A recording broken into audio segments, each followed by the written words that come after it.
let's turn our attention to education right now. The University of Education Winneba has started the construction of new structures to cater for the huge number of students likely to be part of the first cohort of free senior high school program who will be applying to the university. Speaking to JoyNews, Public Relations Officer of UEW, Ernest Azutiga, said among others, the university is constructing 3 2,000-bed capacity hostels to accommodate 6,000 students on campus. That's when all these are done, together we'll be able to a very large extent, satisfy the needs of our students on campus.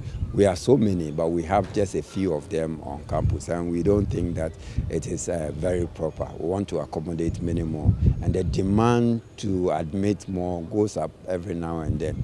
With the coming in of the free SHS and double project, we are going to have more on our hands. That's why we have decided to devote more to infrastructure in order to be prepared for the free SHS. This is a 2,000-bed capacity facility. The two others that we saw, the 2,000 each, that's about 6,000. So it means that we'll be able to accommodate about 6,000 more students, and that's what excites us, because in some of the hostels that they stay in outside, the facilities are not up to scratch, and that convenience is not always there. So we're trying to do something. We want to do something more, but unfortunately this is what we can do for now. We are trying to get some investors to come in to invest, particularly in hostels here. And so maybe I may use this opportunity to call on those who are into that line of business to come into the university so that we sit down and see if there will be some agreement on how we can get some of these facilities to help our students here. Ernest Azutiga there. Well, graduation ceremony for UEW student, which was scheduled for this month, was postponed indefinitely due to the absence of a governing council. Ernest Azutiga again has been providing some details on that part of the story. We put in all the preparation to ensure that this graduation happened. Unfortunately, the tenure of the then governing council expired on the 17th of July. Okay. And so we had hoped that a new governing council would have been in place. But we had also anticipated this, so we had communicated with government of this possibility so that they work hard to avert it. Now, we sent the communication and they assured us that they were working on it.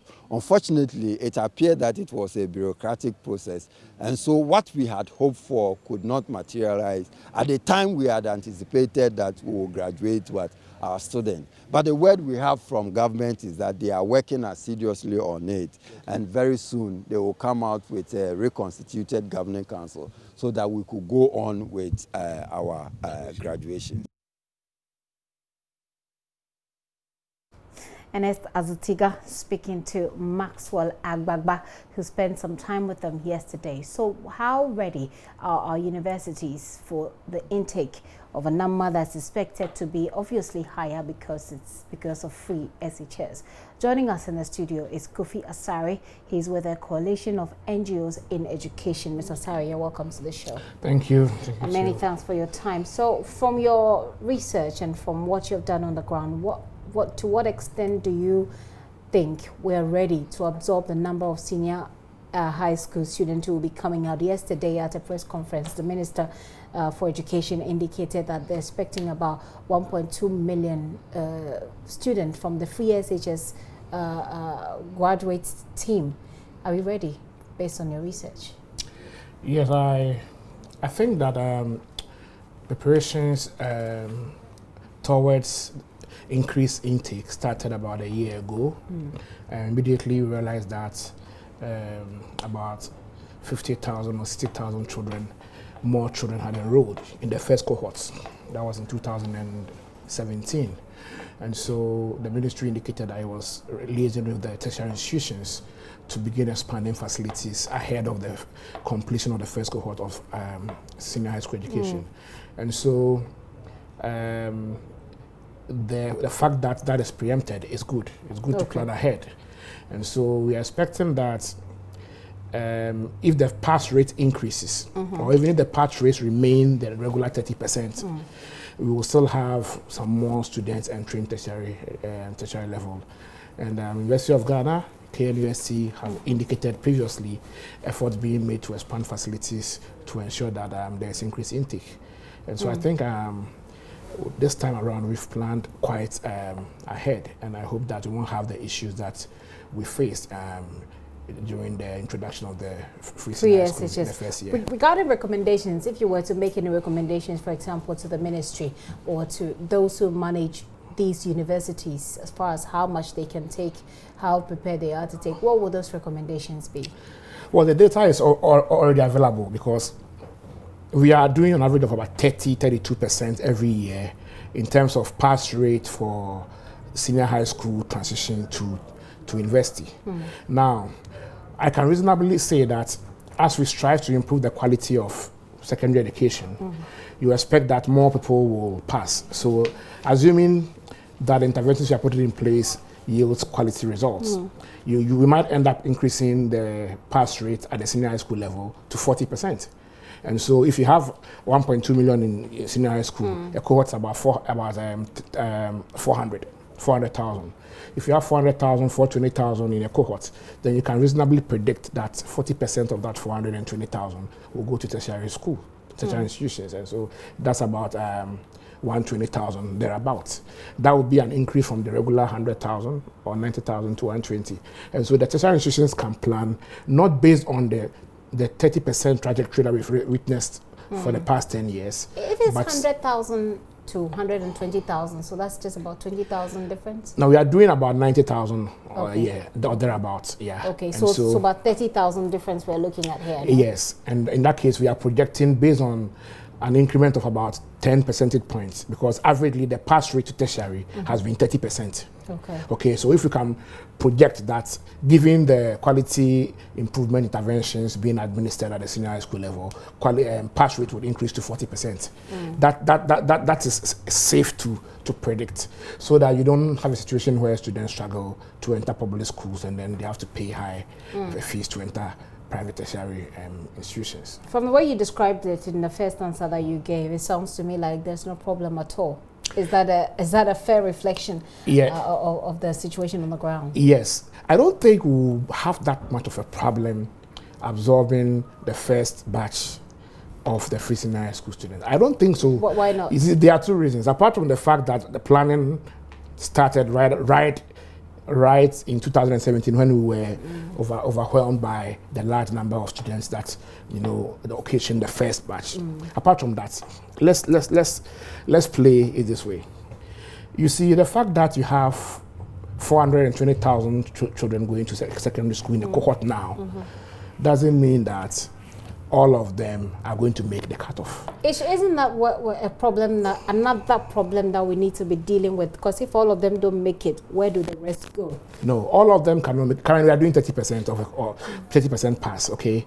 And we are dealing with about 90,000 intake, and our tertiary institutions are graduating about 90,000 a year. Okay. And the economy is barely able to absorb 10% in a year.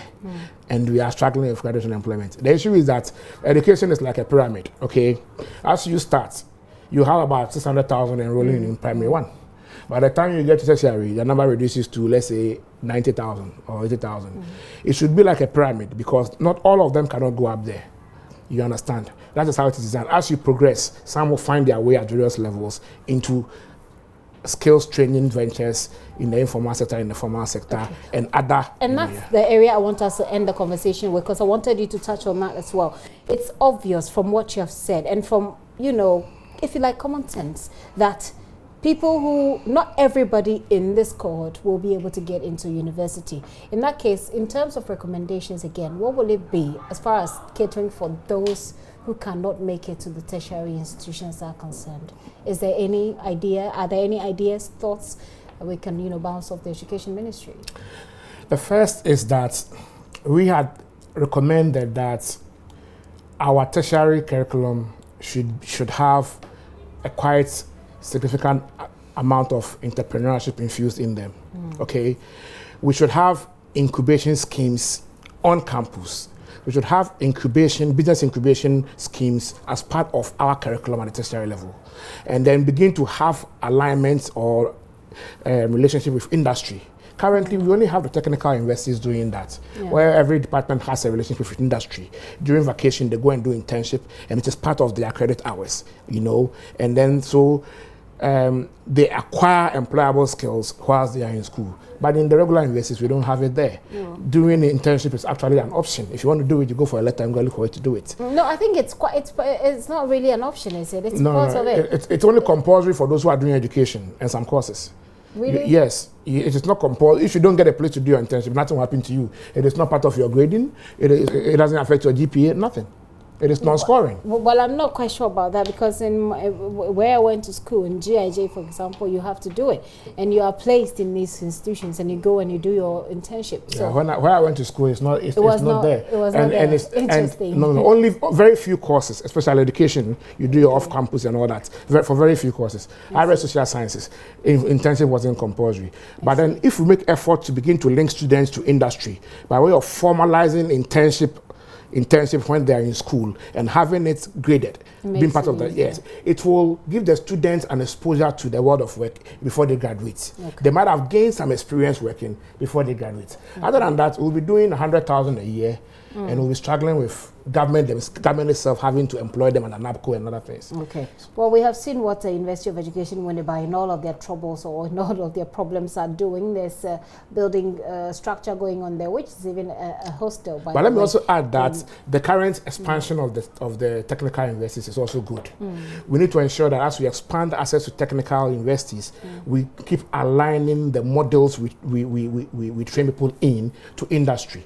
If we're able to align most of this to industry, it doesn't matter whether you do marketing or you do whatever. If you do marketing and you have an alignment with industry, and from first year you are doing internships, second year internship, third year internship. By the time you finish, you know where you're going. That's what they do in SHS. I mean, it's just not rocket science. That's what they do in SHS. And it's the school that facilitates the internship, not the student. Okay. So more of these internships will help. Exactly. I'm sure that the time will come where we will come back to this conversation, because now they're very soon they'll be getting out of school. So we'll be monitoring that, and then we will continue the conversation from there. Mr. Sari, thank you very much. Thank you too. For coming and sharing your thoughts with us. Kofi Asare is with the Coalition of NGOs in Education, and the conversation has been, what do we do with the number of senior high school graduates, the huge number we're expecting? From the minister's perspective, 1.2 million.